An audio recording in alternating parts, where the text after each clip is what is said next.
You ever have one of those days where everything feels perfect until someone decides to ruin it? I was 30, free, and finally living the dream at the Lakeside Grand Point North Festival.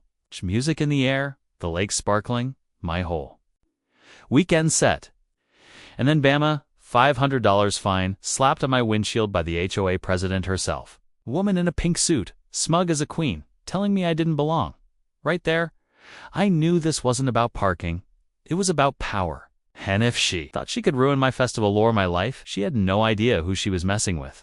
I did something with the HOA that they could never have imagined, not even in their wildest dreams. What really happened at the Grand Point North Festival? Watch the full video to find out.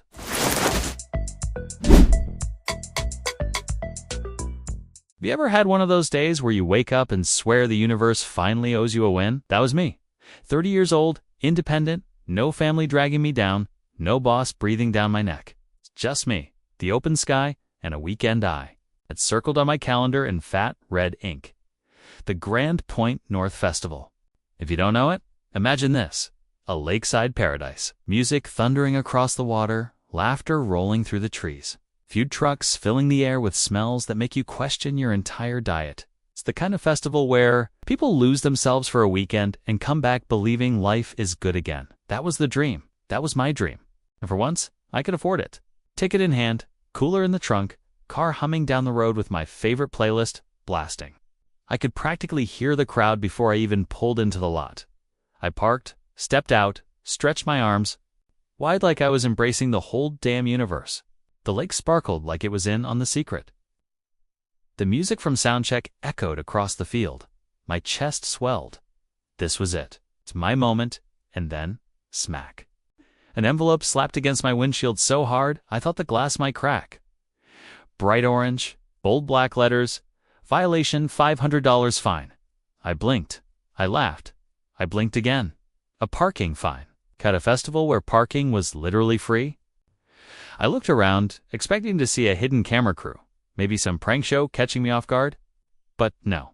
Instead, I saw her. A woman in a blinding pink suit, heels clicking on the gravel like gunshots. Clipboard in one hand, smug smirk like she'd been waiting her whole life for this exact moment. And flanking her, two guys in navy uniforms with HOA police stitched across their chests. HOA. Not festival staff, not security. Not even real cops, just the self-appointed parking mafia of Maplewood Lakeside. She cocked her head, looked at me like I was gum stuck to her shoe, and said, "Oh, you must be new. Parking here requires approval. HOA approval. Didn't you read the bylaws?" Bylaws. At a festival, I wanted to laugh in her face, but she wasn't joking. And when I glanced down at that $500 fine, something in my stomach twisted. Her name was Brenda, president of the Maplewood Lakeside HOA. And in that instant, standing between me and my perfect weekend, she became my villain. But here's the thing. If Brenda thought she was going to ruin my festival, she had another thing coming. Because right there, under the fading sunlight and the sound of the first band tuning up, I made a decision. Jimmy Tove picked this fight, but I was going to finish it. Brenda was the kind of person you don't forget once you've met. Sharp tongue, sharper eyes, and a walk that screamed, "I own this land." She wasn't satisfied with handing me the fine. No, Brenda needed to twist the knife. She leaned against my car, crossed her arms, and smirked. "You know," she said, "people like you think rules don't apply, but around here, my rules always apply. I swear." She actually winked. Meanwhile, her so-called HOA police were circling the lot like vultures, slapping tickets on minivans, wagging fingers at college kids, harassing anyone who didn't move fast enough. All while families, couples, and groups of friends just wanted to enjoy music by the lake. Me. I missed the opening act, arguing with her. Imagine standing in a parking lot, hearing the muffled thrum of drums, the roar of a crowd, while you're stuck debating bylaws with a pink-suited tyrant. And the kicker, she admitted it. Said if I'd asked permission, she might have let it slide, like she was doing me a favor. That's when I realized something important. This wasn't about money.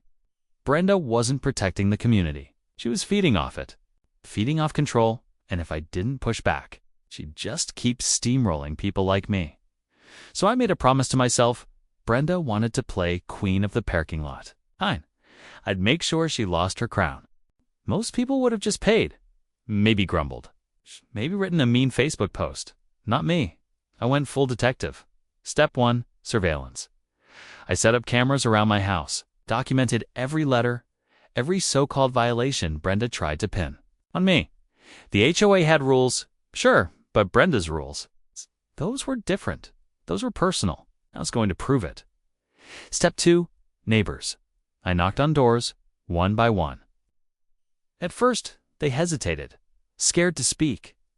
But once they saw my stack of evidence, the floodgates opened. One neighbor told me she got fined because her kid's basketball hoop was too loud. Another was charged for planting flowers that weren't community approved. Someone else got slapped with a violation for leaving a bike leaning. Against their porch, it was endless. Petty, cruel, and every single story had Brenda's fingerprints all over it. It didn't take long before I realized the truth. She wasn't enforcing rules, she was inventing them. And the worst part? Everyone just accepted it until now. Because I wasn't just collecting evidence, I was building a movement. The neighborhood was tired, the festival crowd was angry. Can me, I was just getting started. Here's the thing about Brenda. She was predictable. Every festival, every public event, she strutted around like a sheriff in a Western movie. Same routine, same smug look. Same clipboard of doom, so if I was going to expose her, I needed to do it where she least expected it. In front of everyone, while she thought she was ruining my weekend, I was setting the stage for hers. I tracked her movements, watched her patrol the lot, saw her pocket cash from people desperate for premium spaces. I caught her threatening families, intimidating teenagers, pretending she had authority she didn't, and I recorded it all, video, audio, photos. Enough evidence to make her pink suit look like an orange jumpsuit, but I didn't just want to win, quietly. No, I wanted the world to see her for what she was, so I planned my moment, like a heist movie, every step mapped out. The timing, the crowd, the reveal, and the Grand Point North Festival stage. That was going to be my courtroom. The second night of the festival, the crowd doubled.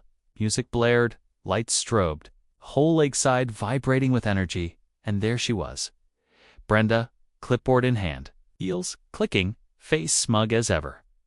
She was mid-argument with a group of teenagers. When I flipped the switch, her voice, her threats, her insults, her promises of $5,000 fines blasted over the festival sound system. Every single person in that crowd turned their head, gasps, then laughter, then boos. Brenda's face froze. She spun in circles, looking for the source. And that's when I stepped onto the stage. Binder in hand, evidence ready. Spotlight catching me like I was headlining the show. I laid it all out. The fake tickets, the cash grabs, the intimidation. Proof after proof after proof, the crowd erupted. People who'd suffered under her rule shouted their own stories.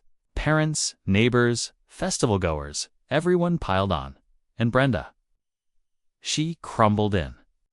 One vote right there in front of hundreds of witnesses, the HOA board recalled her. Stripped her of her title, her power vanished, her smugness shattered. And me, I didn't just win, I made her pay double. Today, the Maplewood HOA still exists, but it's different. It's transparent, fair, run by people who actually care about community, not their own ego. And every year, when the Grand Point North Festival rolls around, I park in the same spot. Fines, no threats, no pink suit in sight. The music echoes across the lake, the crowd sways under the stars, and I smile. Because for me, that parking space isn't just a space, it's proof. Proof that sometimes the underdog wins. Proof that rules don't always mean justice.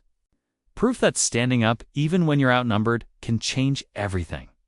And to anyone out there living under the shadow of a Brenda, let me tell you, you don't have to roll over. You don't have to pay up. You can fight, so what? What do you have done? Paid, moved, or fought back? Because me, fought. And I won. Drop your answer in the comments. I might feature it in the next video. And if you've ever been burned by an HOA, or just love watching the underdog win, like button, subscribe, and turn on notifications because, trust me, the next story will be even crazier.